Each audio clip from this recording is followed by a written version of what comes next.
दोस्तों, क्या हमें अपने जीवन में केवल भक्ति और सत्संग करने का ही पुण्य मिलता है? हमारे द्वारा जीवन में की हुई मानव सेवा, नर सेवा का कोई पुण्य नहीं मिलता क्या? तो चलिए इस कहानी को सुनते हैं। बहुत समय पहले की बात है। एक राजा बहुत बड़ा प्रजापालक था। हमेशा प्रजा के हित में प्रयत्नशील रहता था। वह इतना कर्मठ था कि अपना सुख, ऐशो आराम सब छोड़कर सारा समय जन कल्याण में ही लगा देता था। यहाँ तक कि जो मोक्ष का साधन है, अर्थात भगवान का भजन, उसके लिए भी वह समय नहीं निकाल पाता था। एक सुबह राजा वन की तरफ भ्रमण करने के लिए जा रहा था। तभी उसे एक देवता के दर्शन हुए। राजा ने देवता को प्रणाम करते हुए उनका अभिनंदन किया और देवता के हाथों में एक लंबी चौड़ी पुस्तक देखकर उनसे पूछा, महाराज, आपके हाथ में यह क्या है? देव बोले, राजन, यह हमारा वही खाता है जिसमें सभी भजन करने वालों के नाम हैं। राजा ने निरासक्त भाव से कहा, कृपया देखिए तो इस किताब में मेरा नाम है या नहीं। देव महाराज किताब का एक एक पृष्ठ उलटने लगे, परंतु राजा का नाम कहीं भी नजर नहीं आया। राजा ने देव को चिंतित होकर कहा, महाराज, आप चिंतित ना हो, आपके ढूंढने में कोई भी कमी नहीं है।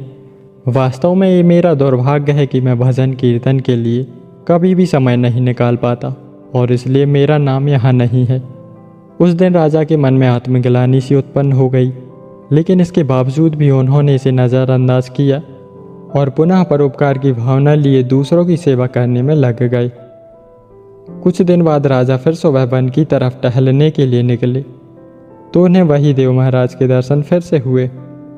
इस बार भी उनके हाथ में एक पुस्तक थी। इस पुस्तक के रंग और आकार में बहुत भेद था और यह पहली वाली से काफ़ी छोटी पुस्तक थी।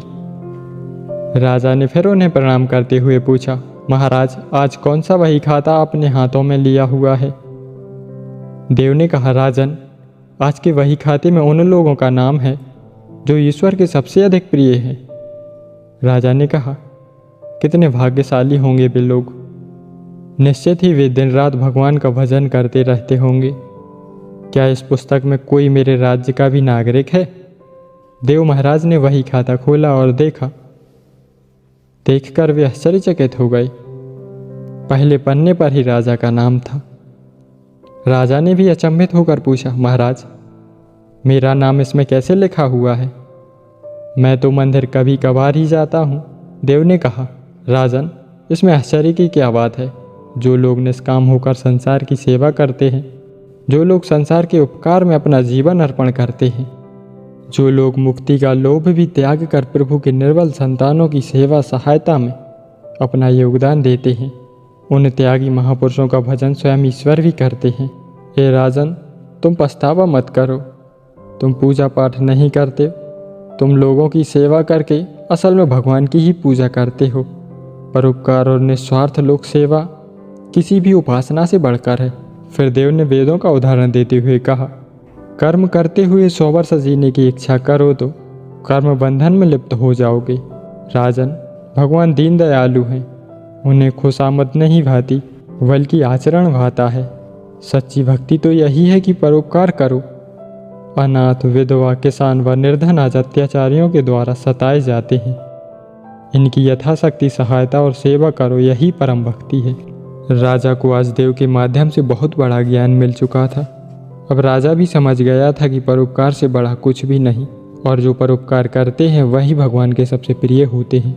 दोस्तों, जो व्यक्ति निस्वार्थ भाव से लोगों की सेवा करने के लिए आगे आते हैं, परमात्मा हर समय उनके कल्याण के लिए यत्न करते हैं।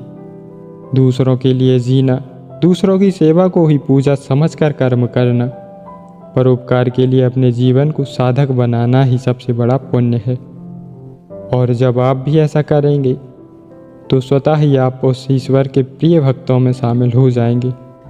लाल बहादुर शास्त्री जी का कथन है, नर सेवा ही नारायण सेवा है।